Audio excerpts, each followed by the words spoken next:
원피스를 남긴 장본인으로 추정되며 더 나아가 원피스 자체를 만들어냈을 가능성이 높은 인물입니다. 아직까지는 조이보이가 원피스를 남긴 이유와 포네그리프를 남긴 이유가 명확하진 않으나 정황상 자신의 뒤를 이어 세계정부를 타파해줄 제2의 조이보이를 위하여 원피스를 남겼을 가능성이 가장 높아 보입니다. 조이보이는 과거 800년 전 공백의 시대에 살았던 인물이며 조이보이가 원피스를 남긴 지 무려 800년 이상이나 그 누구도 원피스를 찾지 못했습니다. 하지만 로저가 약 300년 만에 전대미문의 세계 일주를 성공하게 되며 최후의 섬 라프텔에 도달하여 원피스를 찾게 되었고 로저는 원피스를 보며 조이보이 나는 너와 같은 시대에 살고 싶었다. 정말 막대한 보물을 남겼구만 그래 라고 말하며 원피스를 남긴 이가 조이보이라는 사실과 원피스는 막대한 보물이라는 사실이 공개되었습니다. 그리고 오다 작가님 역시 원피스는 해적들에게 주어지는 보상이나 다름없기에 추상적인 무언가가 아니라 형태가 존재하는 물질이라고 말하였기에 원피스에는 보물이나 가치 있는 무언가가 포함되어 있을 가능성이 높습니다. 조주가 먹은 악마의 열매가 다이아몬드 열매가 아니라 반짝반짝 열매이긴 하나 조주의 몸이 다이아몬드로 바뀌는 것만은 명백한 사실입니다. 그렇게 독자들은 조주의 능력을 사용하면 다이아몬드를 무한히 생성하는 게 가능한지 궁금해하며 만약 가능하다면 조주의 능력을 사용하여 다이아몬드를 무한히 생성하여 돈벌이에 활용할 수도 있다고 말합니다. 그리고 흰수염해적단이 약탈을 하지 않았음에도 무수히 많은 선원들이 돈 걱정 없이 사는 것을 보면 이는 모두 조주의 덕이라고도 추정합니다. 하지만 흰수염해적단은 약탈을 하지 않았을 뿐 각종 사업을 하며 돈을 충당한다는 것이 밝혀졌으며 조주의 다이아몬드를 팔아서 이득을 취한다는 정보는 어디에도 존재하지 않습니다. 그리고 조주의 악마의 열매 능력은 다이아몬드를 생성하는 게 아니라 몸을 다이아몬드로 변환시키는 것이기에 이론상으로도 다이아몬드를 무한히 생성할 수는 없습니다. 그리고 만약 다이아몬드를 채취하려면 조주의 몸 일부를 떼어내야 할 텐데 조주가 이를 허락할 리도 없으며 흰수염이 이런 짓을 할 리도 없습니다. 다만 머리카락이나 손톱 같은 부위에 한정해서는 다이아몬드를 채취하여도 전혀 문제가 되지 않기에 어쩌면 머리카락이나 손톱 같은 부위에 한해서는 조주의 신체 일부를 다이아몬드로 변환시켜 채취를 했을 수도 있긴 합니다.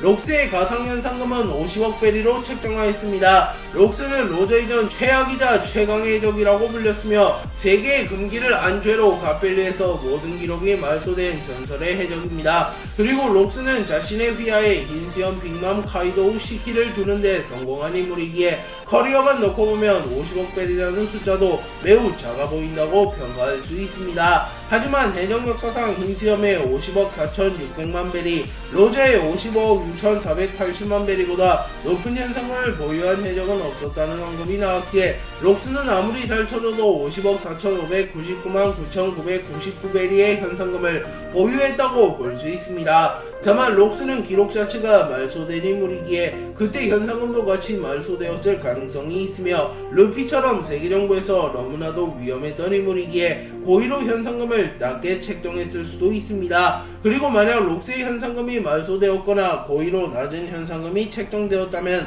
록스의 진짜 현상금은 50억보다 더 높을 것이며 어쩌면 해적 역사상 최초로 60억을 달성하며 로저의 현상금마저 뛰어넘었을 가능성이 높습니다. 실제로 록스는 역사상 가장 강했으며 세계정부에게 위협되었던 해적단의 선장이었으며 무력도 로저 흰수염 거프급으로 추정되고 있습니다. 또한 세계정부의 적의를 드러내며 테러리스트를 자처하며 수많은 섬들을 초토화되었으며 세계의 금기에도 도전했던 인물이기에 록스는 현상금이 높아야 할 만한 요소를 모두 갖췄습니다. 그렇게 만약 록스의 현상금이 말소되었거나 세계정부에서 고의로 현상금을 낮게 책정하여 로저와 흰수염보다 현상금이 낮았더라면 록스의 가상현상금 역시 60억 베리로 상승시킬 수 있습니다. 불의 상처 남자는 아직 이름도 공개되지 않았으며 실루엣조차 공개되지 않았습니다. 하지만 라프텔에 도달하기 위해서는 반드시 불의 상처 남자를 만나야 한다는 언급이 있기에 불의 상처 남자는 중요한 역할을 할 가능성이 높으며 밀지모자 일당에게 어떠한 방법으로 도움을 주며 밀지모자 일당을 라프텔로 인도하게 될 가능성이 높아 보입니다.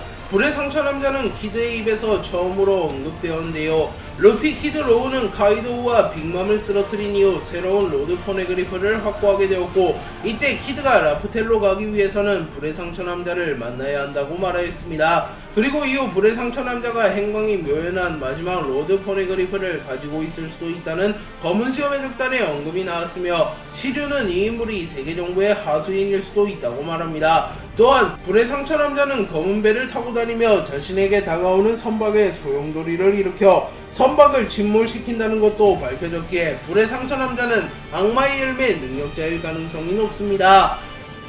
릴리는 선대 알라바스타의 여왕이며 세계 정부를 창조한 20인의 왕 중 한 명입니다. 그리고 릴리는 유일하게 20인의 왕들 중 마리조아로의 이주를 거부하고 하계로 내려온 인물이기도 합니다. 또한 릴리는 원피스와 포네그리퍼를 세상에 해방시킨 인물이라고 묘사되기도 하였는데요. 이문은 코브라와의 대화에서 릴리 여왕의 대실수가 원인이다. 그날 릴리가 실수하지만 않았다면 포네그리프라는 역겨운 물건이 전 세계에 퍼지는 일 따위 없었다. 라고 말하며 릴리가 한 실수 때문에 공백의 백년과 데뷔고 원피스와 관련된 포네그리프가 세계 각지에 해방되었다고 말합니다. 그리고 포네그리프를 작성한 이는 조이보이로 묘사되었는데 포네그리프를 해방시킨 인물은 릴리로 밝혀졌기에 조이보이와 릴리는 우호적인 관계였을 가능성이 높습니다. 또한 릴리는 현재까지 밝혀진 20명의 창조주들 중에서 유일하게 DA1쪽인 인물이기도 합니다.